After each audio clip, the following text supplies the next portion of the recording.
everyone, happy Monday! It is time for another episode of Coffee with Colin. So grab your cup of Joe or your martini or your whatever adult cocktail beverage. I'm excited to share with you some insight and some motivation, some inspiration for all of you out there. I just want to say a quick thank you to my PR team, Remix PR, for producing the show and for putting all of this together, so that I can come to you guys and share with you everything that is great out there. Because there's a lot of negativity out there in the world right now, and it's all about what you focus on, right? We can literally focus on the bad things in life, or we can focus on the things that we can create, that we can change, that we can make a difference with. And so that's why I put the show together. And I also just want to give a quick shout out to all the frontline workers out there. I know a lot of you out there are hitting your breaking point right now. My cousin is actually a frontline worker, and just listening to her and hearing what's going on out there, it is, I just want to give you guys a lot of love. And everyone who's watching here today, please, in Facebook or go to YouTube, and if you could just type in there any messages to the frontline workers, say thank you. If you could send some hearts, some stars, whatever it is that you can do so that we can express our support, because we really do depend on you, and we appreciate what you do.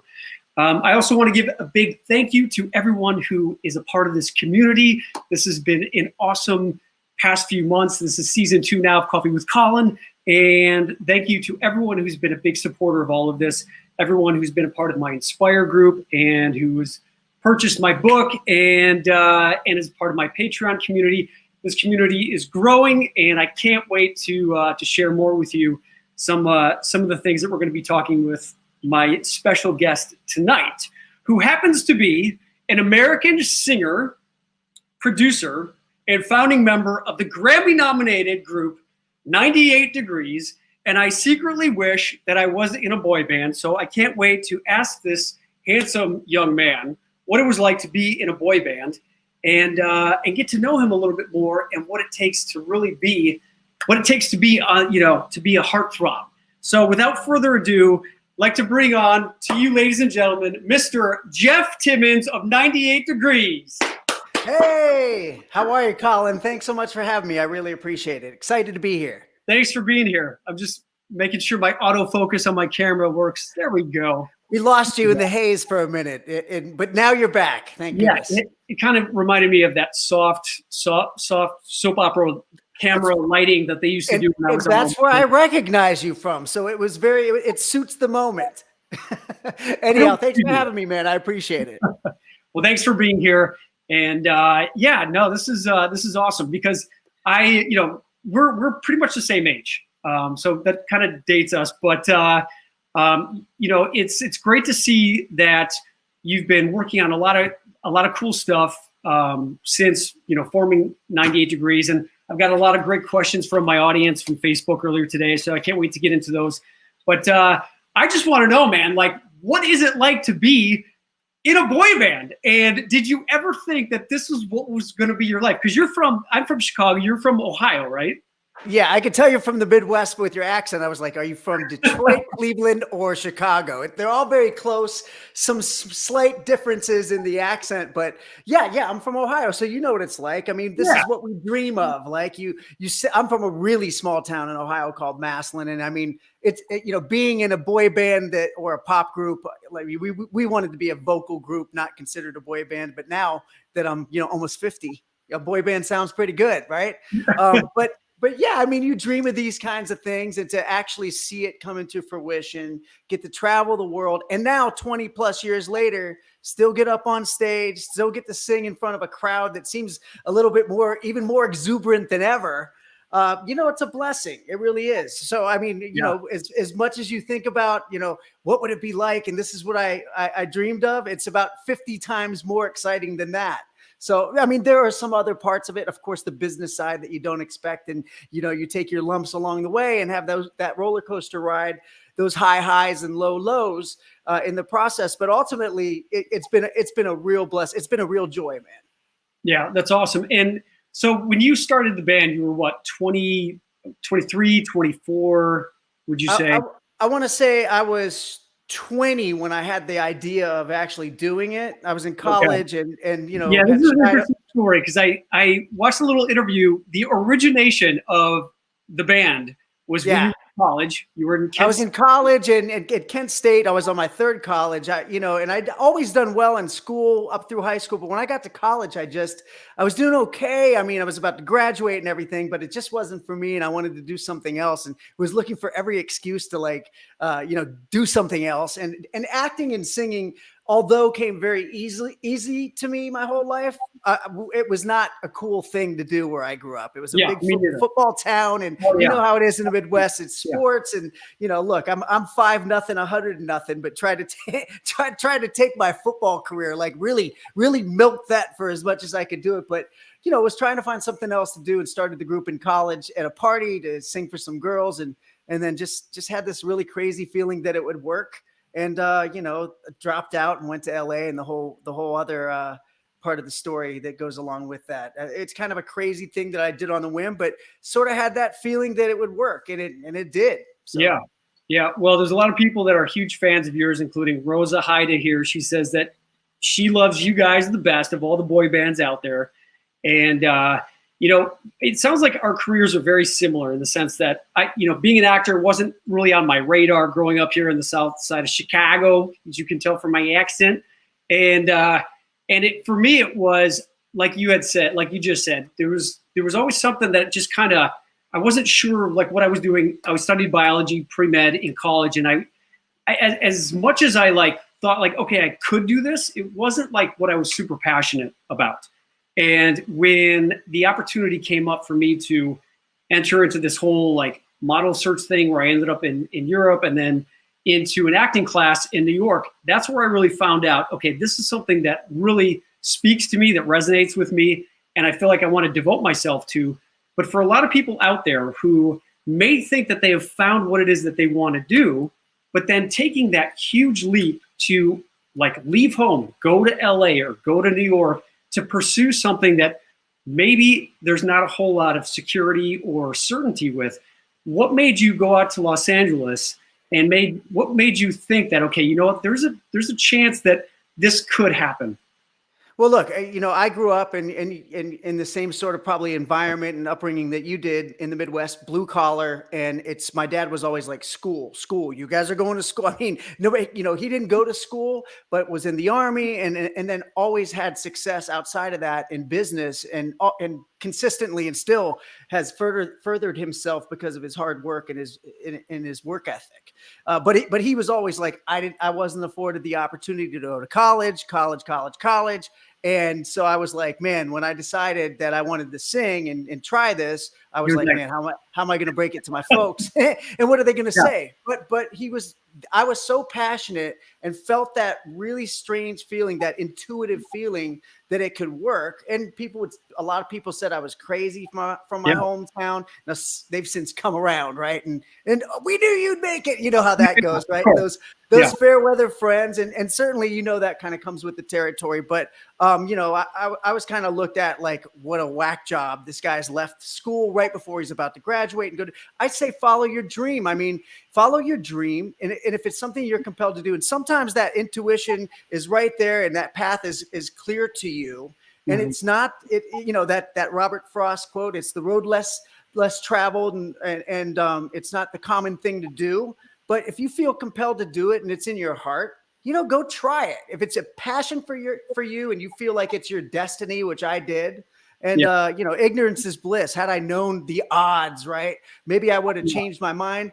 But I'm also pretty cocky and stubborn. Maybe I wouldn't have and still tried it anyway. But ultimately, I felt like, why not can't be me if it's got to be somebody, right? So give it a shot, take the chance. I was young. And then, when I talked to my folks about it, they were really supportive of me. I was shocked. They were like, okay, I think they probably thought, yeah, go try it. You'll quit and come back and finish school. But, at the end of the day, I went out there and gave it a shot. I was blessed and fortunate to be connected with, Nick Lachey and his brother and Justin, who are enormously talented guys. So did you know them growing up then? I didn't. They're actually in LA. Yeah, they're actually from a different part of Ohio. They're from Cincinnati, and I'm from northeastern Ohio by Cleveland. And we just happened to meet. I was with some other guys that I started the group with in college. They missed home, went back to Ohio, and when we were in LA. And I was like, I'm still going to try it. I'm still going to go out there and do it. I'm going to start over. It doesn't matter. I was reinforced. I had enough things that reinforced me that I thought I was taking the right path, even though it was a long shot after my original group had quit.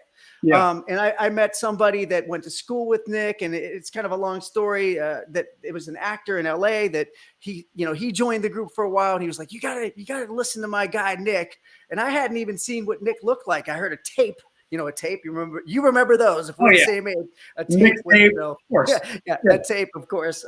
But I heard Nick's voice on this tape, and I was like, I got to have that guy in my group. And this is after I'd been auditioning people in LA. And you think LA, the mecca of entertainment and people, trying to make it. I had, been working a 12-hour a day job for weeks and weeks and weeks, and would spend those free hours auditioning people for this new group, and I couldn't find anybody. And here, I heard this tape from a guy from Ohio, and I was like, I got to have him out in my group. And I got him on the phone and, told him a bunch of stories about all the things we had going on that I thought were real and weren't ultimately. But he came out, brought his brother out, and Justin out, and the rest is history. I mean, we hit it off really well, and we're very fortunate to have some success together. Yeah, well, what's inspiring about what you're doing is that I've met a lot of actors, entertainers out in Los Angeles who just go out there expecting to get discovered. And it's the people like you, Jeff, that go out there, and you were the one that were auditioning other singers to join your band. You created your band to be able to do what you love to do instead of waiting for someone to pick you to do what you love to do. Well, you can't sit back and rest on your laurels. I mean, especially in LA. I mean, here I am from Ohio. I know that working hard works. I know that I have some talent.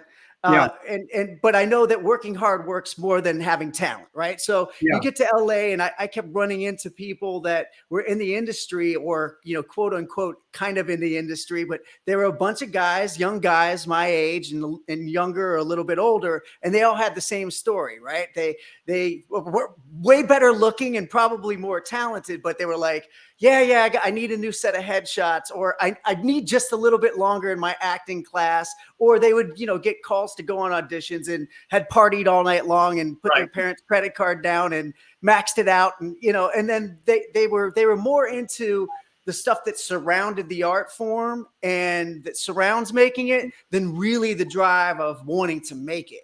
And I saw it right away, and I was like, this should be easy. If I work harder, it should be easy. It sounds crazy, but if I work harder, I think I can rise above or get some headway above and beyond what these guys are doing, because they're not working hard enough. They want the spoils, right? And the success story without putting in the sweat equity. So that wasn't for everybody I met. And those guys that I met that were like, I can't go out tonight. I got to go home and learn my lines. I have 12 auditions tomorrow. I'm going to be in LA in traffic all day long. Hopefully I'll make 3 of them, those were the guys that ended up making it. And so I thought, work harder and, just have a lot of faith, keep working on your craft, get better at that. And the odds are better. Yeah. So how much of your success would you attribute to hard work, and how much would you attribute to luck? I think that luck, what's that? Luck is preparation meets opportunity. Right. Yeah, I think that's what it is. Now, I'm a believer of creating as much of your own luck as possible. I mean, what I would say happened to us. I mean, I think preparing's a lot, and then, opportunities a lot. I wouldn't call it luck, but I don't want to sound corny, but I would say it's like sort of divine intervention or faith. I mean, a lot of people don't like to say that, but I think that, I don't think it was lucky. I think that I was given an opportunity. Again, that intuitive thing where it's like, God or the universe or whatever you believe in says, all right, I want to give you this opportunity. You have to have faith in yourself and outside of yourself that this is going to be real, and then do your best to take advantage of this opportunity, no matter how crazy you may seem, and no matter what people say to you and try to take you in a different direction, whether it be your parents or your friends or your family, because they have a subconscious thing too, that they kind of want you to make it, but not really, right? Yeah. So it's really just betting on yourself. And so you take this little path that's blazed your way, and then you go with it, and it results in success. So that might be luck, or it might be, something else. I wouldn't quantify it as, I wouldn't label it as luck. I would say that it's an opportunity that's weird. You know what I mean? If that makes any sense at all. Probably not. So you have 5 kids, right? Yes. Okay. Congratulations. And thank you. Are any of them, have they expressed interest in entertainment, singing, acting, any of that? Well, you know what? They all have different talents of their own. I'm blessed to have a very diverse group of kids, right? Very unique, talents and personalities. But I've never pushed them into entertainment. And the 2 older kids, so I have 2 kids from a previous marriage, 2 step kids, and I'm remarried, and my wife and I have a child together, right? And my first 2 kids grew up when we weren't popular anymore. So it was really just me being dad and hustling around and behind the scenes stuff. So they didn't really get exposed to it. And the exposure they had to it was like, sort of like, oh yeah, your dad was this in the past. And so they didn't really know too much about it, but they all have unique talents that I would encourage them to explore, but never push them to explore, if that makes any sense. So only because I know the ups and downs and the hardships of the business, and every job and business is competitive and tough. But you know how cutthroat and fickle and difficult the entertainment business is. You have to have extraordinarily thick skin to get through it. You can't take things personally. People pick you apart. You get a lot of no's, right? And it's not real. Even when you have the success, that's not real either. So it takes a really strong sort of base and mind frame to navigate through it, which I wouldn't want to subject anybody that doesn't want to be subjected to that journey. So I didn't really force or push any of this stuff on my kids, but they all have different talents. They could all make it. My daughter, my oldest daughter wants to model. My oldest stepson's got great personality. The 2 middle ones are like good gamers. And then the youngest one's, all about being on camera. And, I'm almost like, hold on a second. You don't know what you're getting into. Slow down. But you know what? Yeah, and sorry to interrupt you, but just knowing what you know now, and let's say you were to like talk to your 21-year-old self before you blew up and were playing, like what's the biggest crowd you ever played in front of? Well, I mean, the biggest live crowd was like a racetrack, like an indie racetrack for like 250,000 people. It was so loud. Crazy. It was, you couldn't even decipher a face in the audience. I mean, it was just loudness, madness. But getting invited to all the hottest parties, and then, it's like the ups and the downs, like we were talking about. What would you have told your 21-year-old self that to prepare you for what you were about to get into, that you it's like similarly what you would share to your kids or anyone else out there who's looking to get into entertainment? I think that, I try to like say, people go, well, do you have any regrets? And I don't have any regrets because I really wanted to learn from all the experiences. So you'll hear people go, oh man, I just, I would have done this different, or I don't think I have any regrets with any of the ways I behaved throughout the experience, because I feel like it's just populated my brain with a ton of knowledge that I don't think I would have otherwise, and experience that I can help other people with. So, but I think the one thing I would say, and it's probably boring, is to have fun. I mean, it was such a competitive landscape.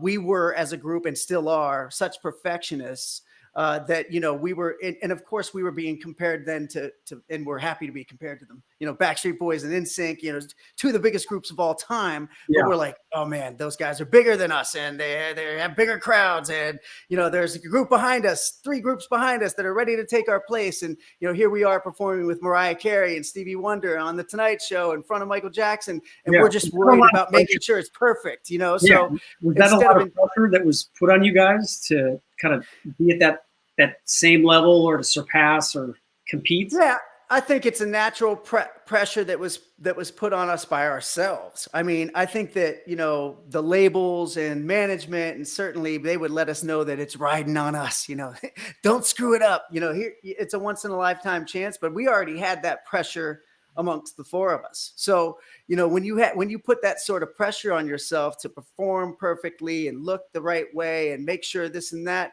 you start to lose the personality and essence of who you are individually. And people can sense it when it's so polished, or you're thinking so hard about it. You lose that sort of thing that puts you in that place in the first place, which was the love of doing it and the response that you were getting. And so I think that I would tell them, hey, make sure you take a breath and enjoy the ride. Make sure you take a breath and reflect on what's real and what's not. And then, attack each day differently.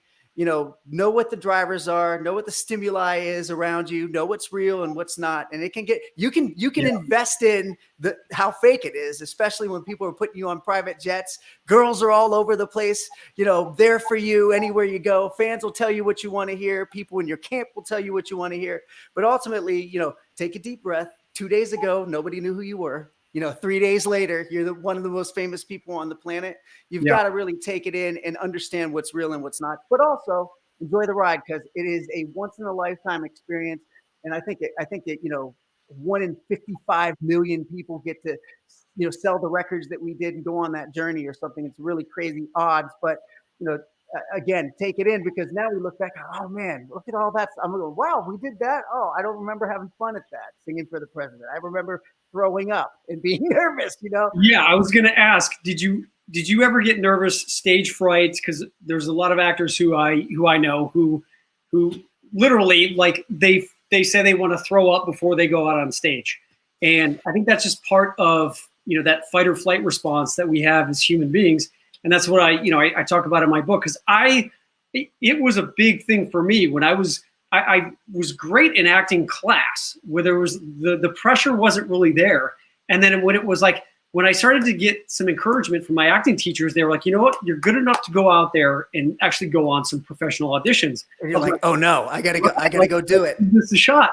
And then as soon as I would walk in and I would see the other guys that I'm like auditioning against, and then you got to go in and you sign in and you see like that there's like 20 guys that were before you. And then you're like, and then I'd walk in, I'd see the guy from that TV show and then the guy from that TV show. And then I would get into my head. And then by the time I walked into the room, I was like, I can't breathe. Like doing all these like, and so in my acting classes, I would ask my acting teacher, like, how do I get over this fear of being in front of people? And a lot of it had to do with just that fear of being judged and and connecting it to those times when we're little in class, when you stand up in 6th grade and you say something stupid, or you feel like you wore something dorky, or the pimples that you had. And as soon as I was able to start to separate what I felt like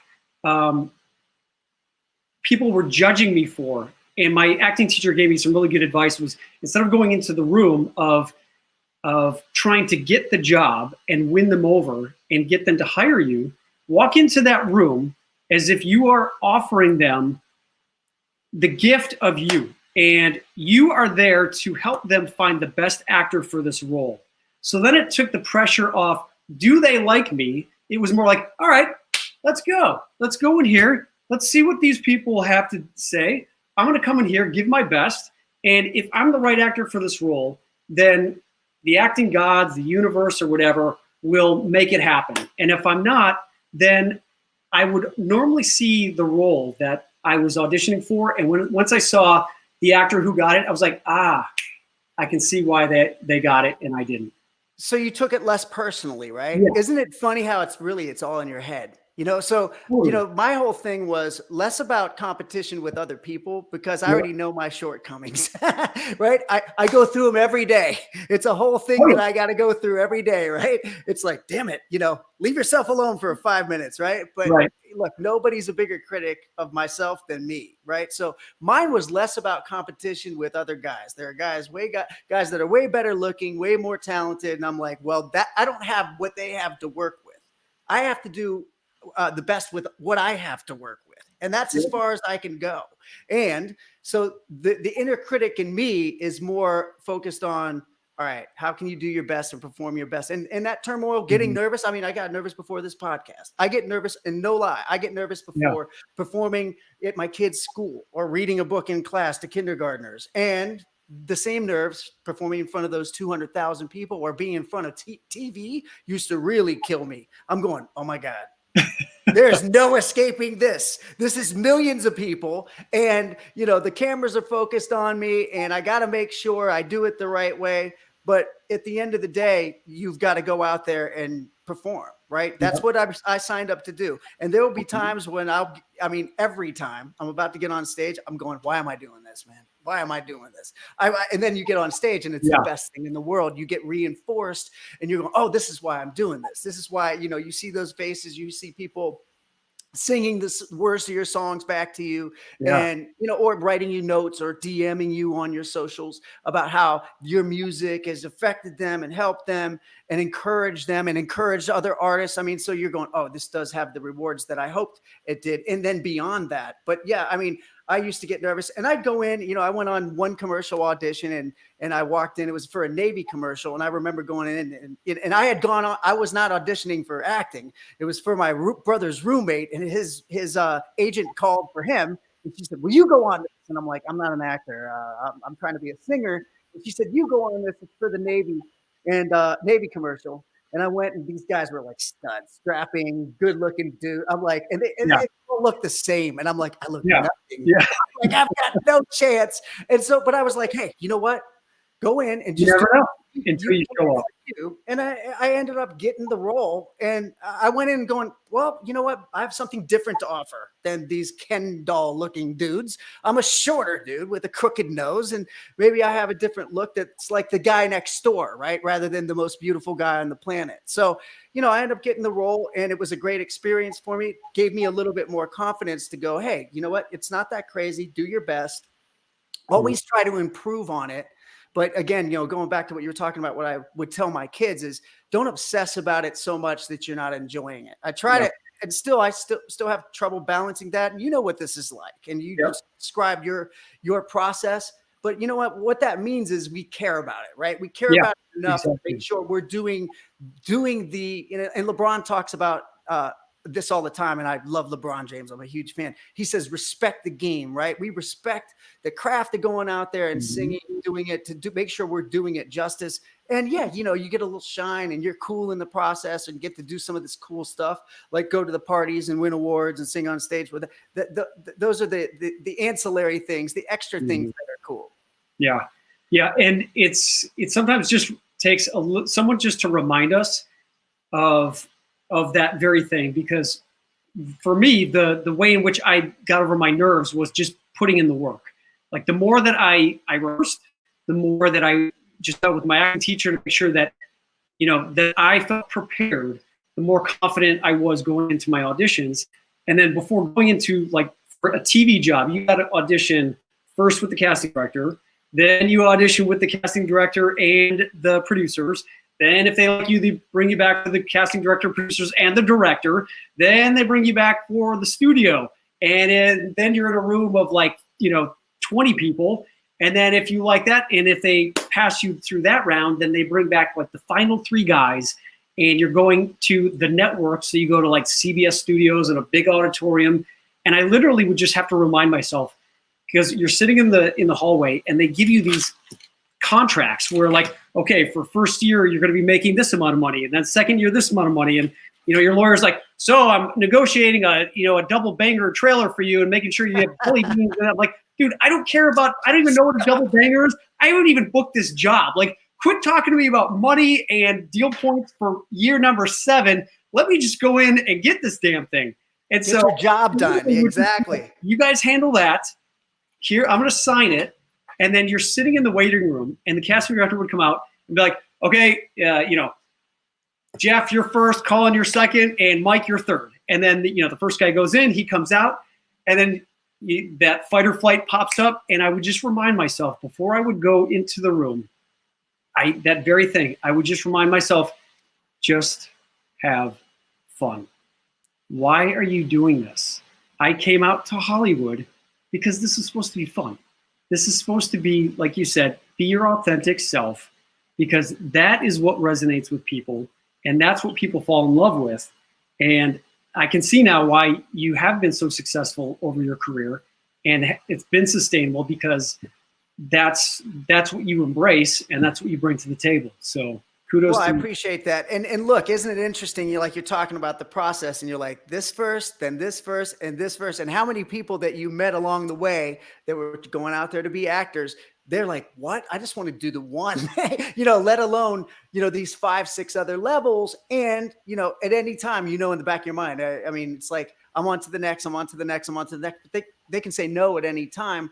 Every time you do it, it's a different brain frame. It's now amped up. It's a different style. It's a different, perspective on it. And again, you go, all right, I'm on to the next level, but it's almost like the first time I'm stepping on the field, right? Yeah. So it's a very interesting dynamic that challenges you through the process. And then when you walk out of it, whether you got the job or not, you go, okay, I faced the challenge.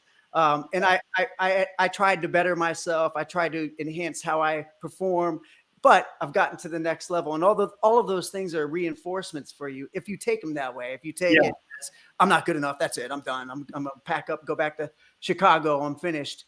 And that's why folks don't make it. Yeah, and that's, as soon as I gave up the attachment to booking the job and just going in there and just performing and being the artist that I've committed to being, that's when it was a lot more enjoyable. Now, obviously, you've got to contend with, you've got to pay rent, and you've got to pay the bills, and you've got to do all that stuff. And it wasn't until, like, I learned the craft of acting, so the artistry of it. But then what really helped me accelerate and actually start booking roles was when I took a class that was actually geared, it was the business of acting. And this guy had us create a business plan for our acting career. And what was our personal mission statement? What was our personal vision statement? And I was like, well, this is what like companies do, and this is what like CEOs do. And they're like, I love hearing this, by the way. This is you great. are the CEO of your own company.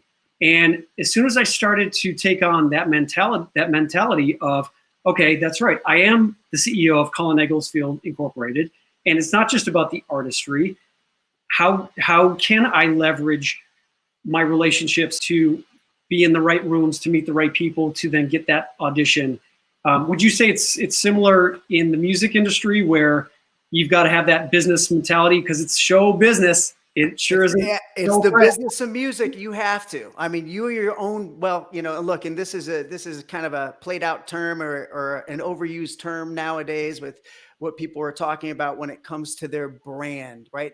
You're a brand though. What you are doing is sales. You're selling yourself. Yeah. Now, the product is as good as you make it, right? You hone your craft, you get better at it, and you work at it, but you have to know the ins and outs of the business. And because even if you do make it, you got to make sure you can pay the bills, like you said, because once you do make it, and you alluded to it earlier when you were talking about, your agents and everybody else, your lawyers are ready to like talk about your trailer and your amenities and your rider and all these, fancy glossy terms for once you get the part, and you're going, I got to get the part first. Can you like hold off on this and talk amongst yourselves? And when I get the part, we'll revisit it then. No, people are ready to jump in there and put their hands in the pie and take their pieces out. Sometimes before you even, know how big the pie is and all that good stuff. But you have to know the business of it. And the business of music is different than the business of acting. I think that they're both extraordinarily difficult to get a grasp on. But that guy that told you, look, this is a business. It may be boring. And that's where they lose artists, right? That's why the business guys and a lot of those guys, the lawyers, the agents, the managers, are like, if you look into their past, they're either failed musicians or failed actors that have migrated to the dark side, right? Sadly, and there are some good ones out there. Not to disparage, agents and managers, but there are more that aren't, that are just ready to say, hey, we're going to take a piece of this guy, and we're going to get a part of it. You have to know the ins and outs of the business, everything about it. For us, it's sales and distribution and marketing and promoting and all that stuff.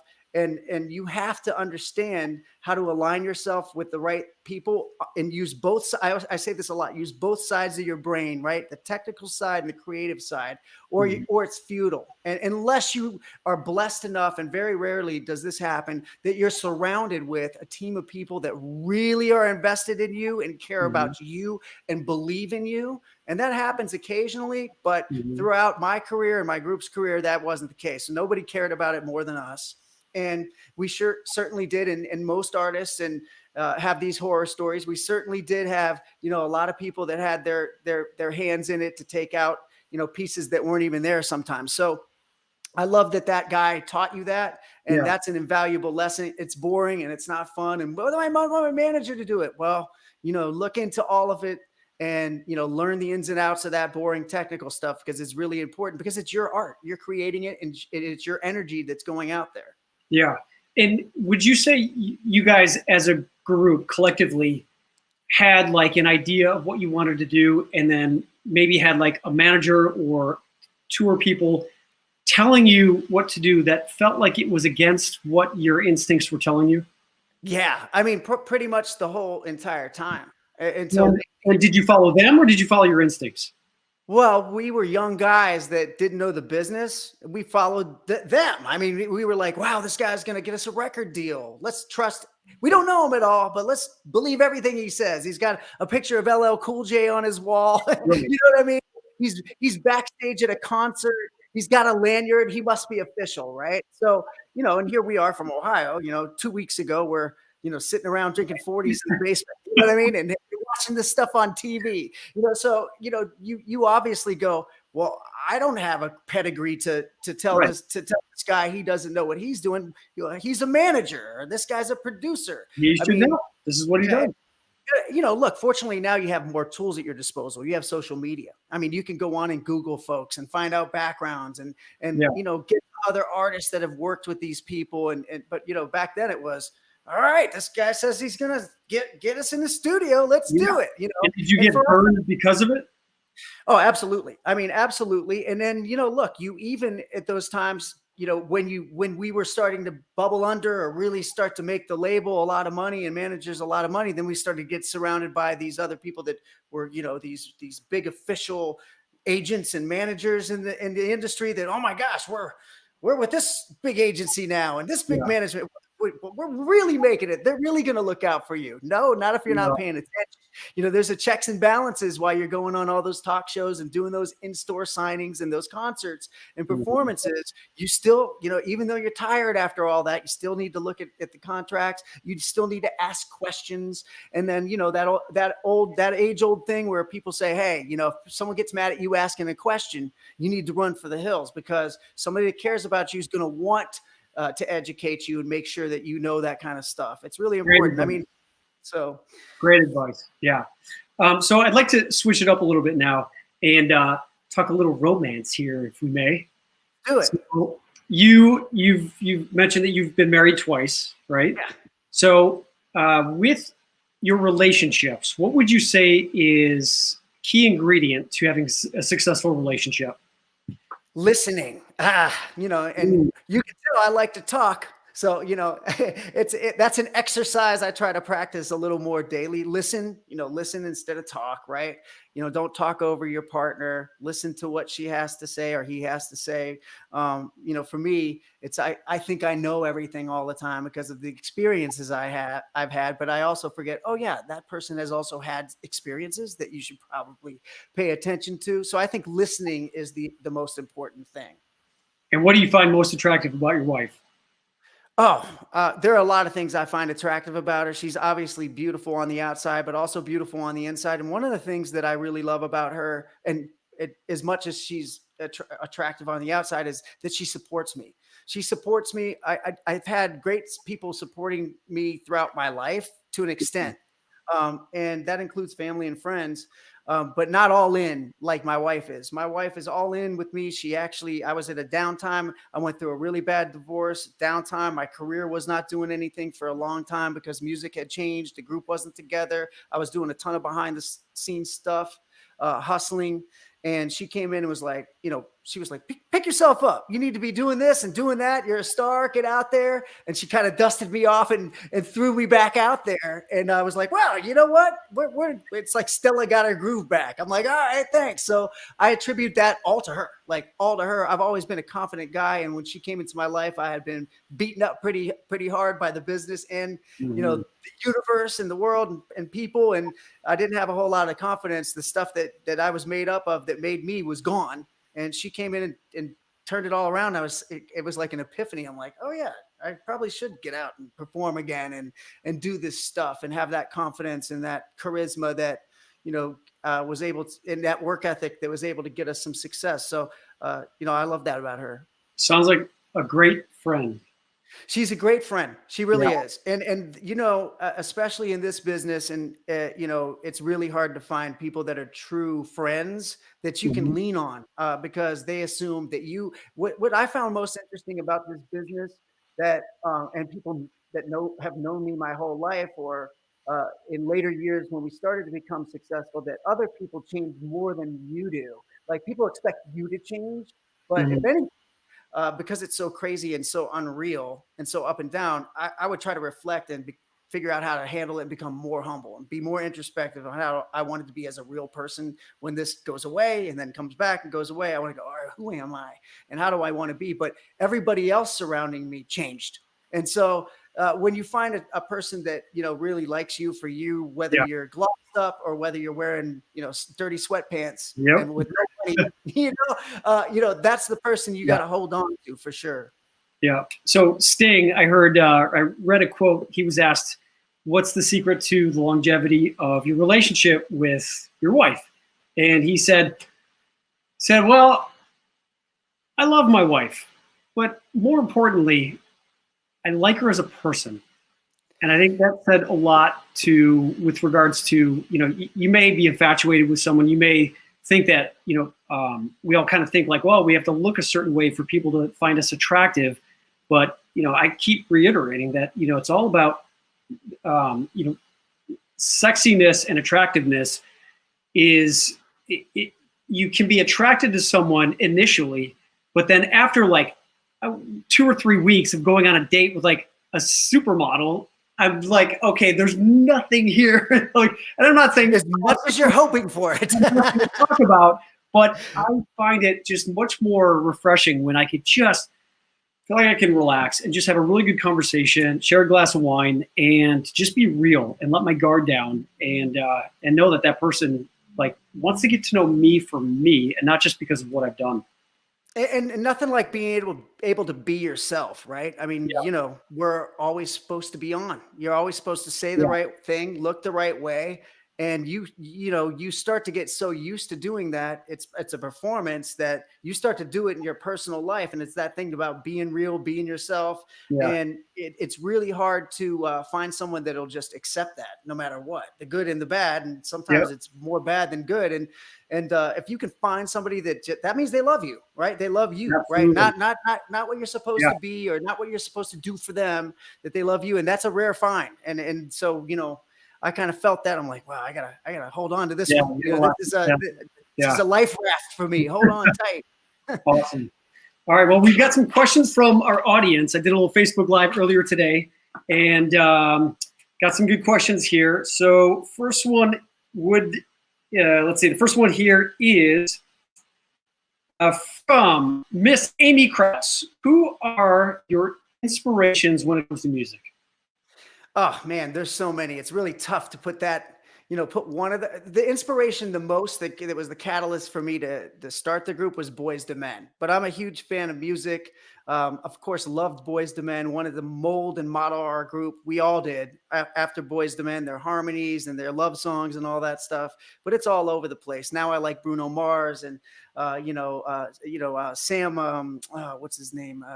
Sam Smith is incredible. And all of these really young talents. I'm a fan of Justin Bieber. I think that guy's got enormous amounts of talent, but I grew up in, the 80s. So I loved, Boston and Journey and Foreigner and all those harmonies, rock groups and, Metallica and of course, Michael Jackson. I mean, and then all the Motown groups really had an influence. So I mean, it's all over the place. I mean, I find inspiration in just good sounding stuff, Yeah. and so I try to take little pieces and put it into my own music.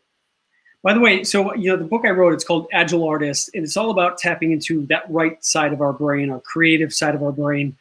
Do you find that you have to you have a certain process to be able to write or create music, or do you sometimes go to sit down and you're like, oh, I got nothing today? You know what? I always worry about that. Fortunately, there's never one of the it's another kind of thing. This game you play with yourself that you're like, man, I'm never going to get inspired again. Or I sit down here and pluck at the keys and mess around with the all my DAWs and my computer stuff and mess with sounds all night. And I'm like, oh man, I'm lucky. I mean, I find inspiration every time I get in the studio, which is kind of a bad thing because you can't pull me out of here. So lately I've been working on more business stuff because the first part of this pandemic, I was like, this is gonna be some time to work on music. So I was like 50 songs in. I'm like, my family's gonna leave me. Like I never leave this place. So fortunately, I have the inspiration to do it. Now it's not always good. It's not always good. Right. But for me, the vibe of just sitting in here and creating, it never goes away. And it usually occurs to me when I'm doing something like driving or like, this sounds goofy, but if I go to the bathroom and go pee, like I'm like, oh, I got an idea, right? It's always something, washing dishes. It's always when you are not thinking about it that the easiest stuff comes in. And then I rush in or get on my voice recorder and come up with the melody. But there's no shortage of ideas, thank God, right? Again, not always good, not always good, but they're there, thank goodness. Yeah, and it's important not to edit yourself in that creative process. You just let it go, let it out, because most of it is not going to be great.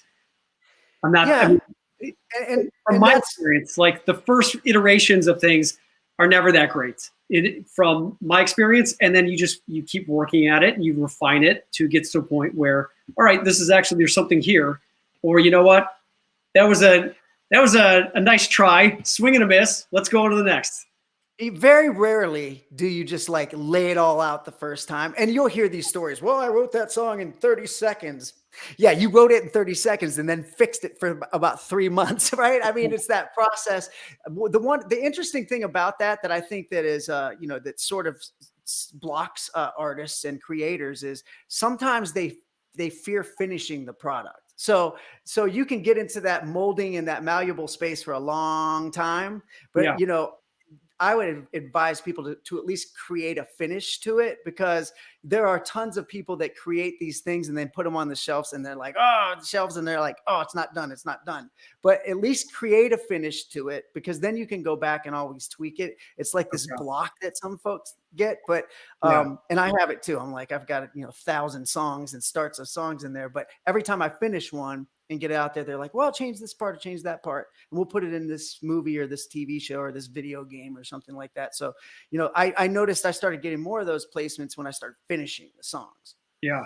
I'm always like, let's do one more take. Let's do one more take. And they're like, no, Colin, we got to move on. We got it. It'll never get done. I came up with an idea. Like, dude, we got it. Let's move on. Like, okay. It's over. Yeah. So Eve Spain is asking, what did you do during COVID? And did you come to any new realizations? Did you create anything new? Any new perspective shifts? Well, yeah. I mean, I think COVID's interesting. If there's a silver lining, obviously the pandemic has affected us all, some more than others. It's a terrible thing, but you try to, I'm like you, this is positive, right? This is what this is about, which I love the fact that you're giving back and doing this. And giving people some inspiration. For COVID. So, I mean, there's a lot of, like I was saying in the beginning of the show, there's a way, you can look at things as, why is this happening? Or you can look at what is it, and what opportunity can I create out of this new reality? For me, look, the group has been back. 98 Degrees has been back and really, really touring a lot since 2013. And we tailored it in the last year to where we just go out on the weekends. We're not even on a tour bus anymore. So we can stay home with our families during the week and then go out on the weekends. But we kind of got spoiled by that too. So I had all these things that I had been working on, some unscripted shows, scripted shows, this streaming platform that awards artists and rewards artists and fans. That's sort of like Patreon, but gives a lot more of the lion's share of the profits to the artists and bells and whistles for the fans. And these are things that I had put on the back burner. So I had a lot of time to go back and creating in the studio. I love sitting in the studio, working on music, all those things. I'm like, all right, I'm spending time with the family. All right, the weekends, I'm kicking back, doing fairs, festivals, casinos, right? Making some money. And so, you get spoiled by all that. This had me go, all right, I need to go back and create all these other ideas and parse out what the good ones are, the bad ones are. And then, really spend time with our families, right? During the week, you're sort of like preoccupied with what's coming up on the weekend. And as much as you think that you're spending time with your families, well, COVID's really said, no, you're really going to spend some time with your family. And I've really kind of cherished that and had a good time with that. It's given me a chance to become closer with the kids that are here with me and my wife. And, I've liked that part of COVID. Certainly want to be making money and making sure I can pay the bills and take care of people like I had been doing. But you got to create. It forces you to become more creative with your business and spend more time with your family. Yeah, and Amy Krause says here, COVID has been a time finding who I truly was and going after what my passion is, reconnecting with my kids more too. Yeah, definitely an opportunity. Or for some people I know, they're like, this homeschooling thing is just driving me crazy. Yeah, for me, it's not. Well, look, my kids are a little older. One of my kids is in 3rd grade and the other one just started high school. And look, it's basically turn on the computer, log into Google Classroom. All right, good. If you have any questions, I'm in the studio or I'll be on one of these Zoom calls or doing some other business and they can just come in and interrupt me. So I've been blessed that they, can get along on their own. But I know it can be frustrating for some parents that, have other things that they're preoccupied with regards to their job and trying to get through and navigate through this tough time. So for me, it's been a breeze for me. I won't tell them that because I complain and bitch about it all the time. Like it's really tough, but they can't hear me right now. So Miss Elisa Bricky is excited that you were part of a show based on the Chippendales, right? So well, yeah. Tell us a little bit about this. Men on the Strip, is that what it was called? So that's a good question. So I hosted reluctantly the Chippendales. My wife, they had been asking me for years, and my wife was like, "Look, it's a Vegas show." I'm like, "No, people are going to think I'm a stripper." But I went and saw the show, fell in love with it. It's a well put together show, tons of fans in the audience there, and I hosted the show.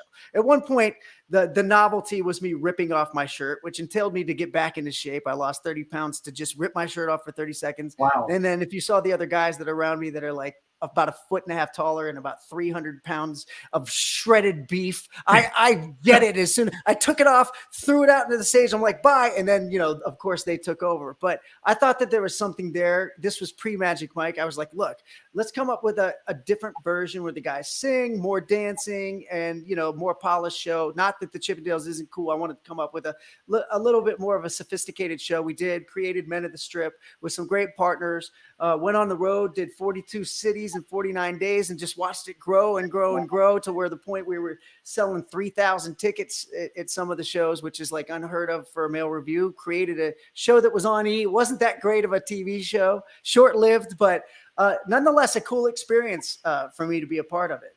So do you think I have what it takes to be a Chippendale? Well, look, man, they would love you. They would love you if you hosted it. Sure. And look, you just go out there for a couple of minutes. I'm going to pitch you to them. I'm going to get you on there. They'll lose their minds if you go out there. Yeah, I don't know. My Calvin Klein underwear days, I think, are behind me. Hey, man, get on some keto, do some HIIT training. You'll be good. You look just fine. I'm sure you have no problems. Yeah, but it's true what they say about, you're the average of the 5 people you surround yourself with. And if you're surrounding yourself with these dudes that are like that shredded and that ripped, it's motivation for you to get your ass in the gym and be like, I gotta be able to compete with these guys, right? Well, that's a good point. I mean, when I was approached to do it, I finally decided to do it. And they were like, I was like, I don't have to take my shirt off, right? I noticed these guys just go sing some songs and then, and they're like, no, you got to take your shirt off just once. Everybody does it. And here I'd been sitting in the studio just making songs, drinking beer all day. I'd gained like 30 pounds, had this huge gut. And I was like, man, I need to get in shape.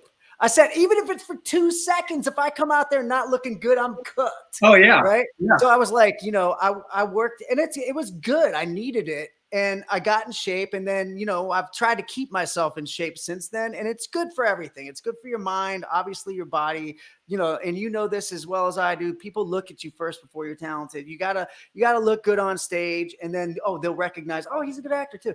Or he can sing, he can still has it. Right. So I think that part of it was, look, it's another one of those things that came into my life. I resisted it a little bit and then took the chance on it. It ended up being a really great thing. And then, we got a lot of press on it, Creative Men of the Strip. And I feel like it was the catalyst for my group coming back together too. So, and we've had a blast this time around. So, Awesome. look, sometimes you don't know, you can't navigate it and it's decided for you. And you got to kind of take a path that you might not want to.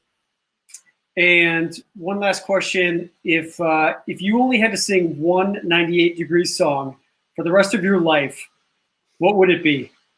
That's a tough one because all of them have certain meanings to me, but I think it's the first one we ever recorded when we got signed to Motown. It's called Invisible Man. It wasn't one of our most popular songs. I Do, Hardest Thing, those are the real, Because of You. But Invisible Man was the first one. I feel like it sort of defined us as a group. And years later, people know more about it. It was still a hit song.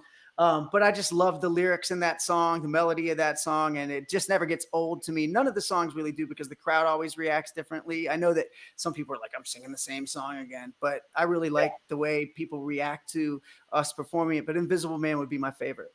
Okay, cool. So we're going to wrap this up here with my Fast Five. These are my Fast Five questions. And the first one is, if you could meet one person, living or not, who would it be and why?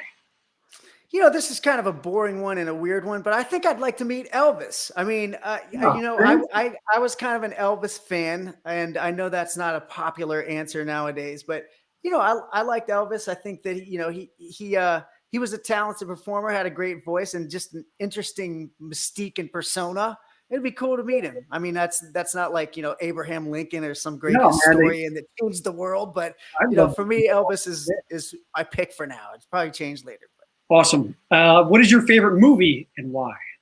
My favorite movie is Shawshank Redemption. Love it. I love the book or the story that was in Stephen King's book. I thought it was fantastic.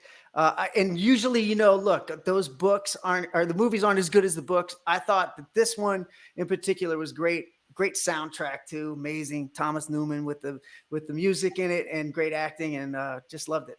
Good choice. Do you have a secret talent? No, no, I'm struggling with the talent that I'm supposed to be promoting. So no, there are no secret talents. Okay. I always say, all right, maybe my talent is putting other good people together to have success.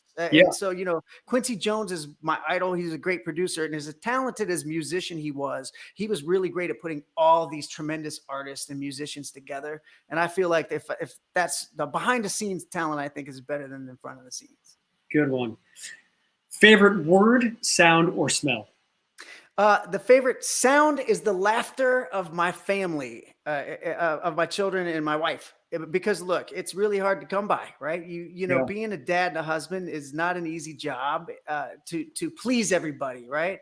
And for me, it's trying to make people happy. And there's nothing better than everybody laughing, right? The sound of them laughing and just enjoying life and not worrying about it and being the cause of that. That's the best feeling in the world. Great answer. And last question, how do you want to be remembered?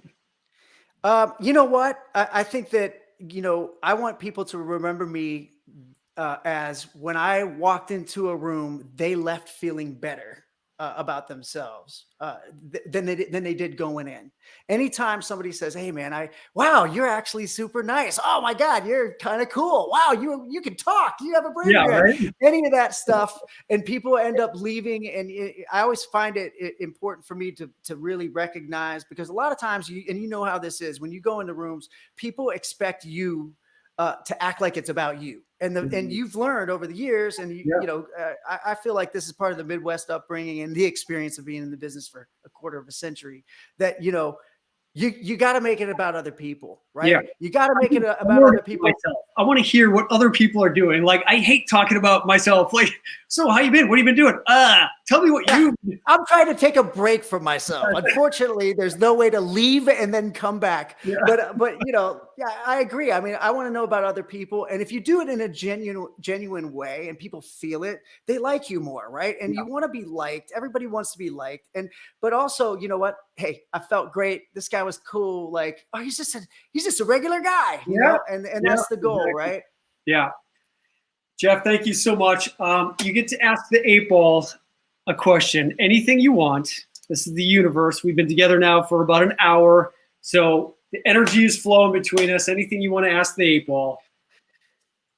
Okay, here we go. Coming up tomorrow, so I don't know if you want to get political here, but will 98 Degrees be back on the road by at least May of this year? Come on, 8-ball. I swear to God, it says yes, definitely. Yes. All right. All right. So the 8-ball said it. The 8-ball said it. Hey, kudos to you. Great show. I really appreciate you having me on, and continued success to you. And hopefully we'll get to meet up in person one of these days and have coffee in person, you know? So that'd be awesome. I'm looking forward to it. I'll hit you up next time I'm in Vegas, and you can teach me some Chippendales moves. Oh yeah, no, you don't want to know my moves. Okay. You can teach me some moves. Anyhow, thanks, Colin. I appreciate you. All right, thanks, Jeff. Take care. Take care, man. Bye-bye. All right, everyone. Thank you so much for being here. Another awesome evening. Jeff, I wish you all the best. And yeah, can't wait to see all the great things that he's creating. And, you know, it just goes to show you that it's all about putting in the hard work. It's being dedicated. It's having the passion for what you love to do in life, and just surrounding yourself with the right people. And like you said, or like Jeff was saying, you know, when he first got out there, he didn't know who to trust. And he went for the ride. But along the way, you learn important lessons. You learn how to do things better. It's not about avoiding failure. It's about what can you learn in an experience. And if, you know, someone like Jeff, who has that mentality of what can I learn from this experience for me to be able to take my career to the next level, then this is what it's all about, ladies and gentlemen. It's not about being perfect. It's not about being the most talented. It really is about, and I'm not saying Jeff is not talented, but what I'm saying is it's all about, you know, you being connected to what it is that you care about, what you love, and then also being of service to other people. Because the more that you can get out of our head, the more we can get out of our head to be of service to other people, the more your life will start to take off. And I know right now we're dealing with a lot, and there's a lot of change going on in the world right now. You know, I'm putting all of this together and providing all this content to you guys because I just want to make a difference in the world, and you guys can too. And if you want more, you can just feel free to reach out to me in all different areas. I'm on Instagram, my website, colinegglesfield.com. I've got my Patreon community that we're creating and my Inspire course. So if you're looking for wanting to connect with some people, if you're feeling lonely, if you're feeling like you just want to hang out with a good group of people, just find us. We're on Instagram. I've got my Best Self community as well, which is all about inspiring you to be your best self, health, wellness, all that good stuff. So we're here and we're all in this together. So I wish you all the best. Have a great week, and I will see you next Monday.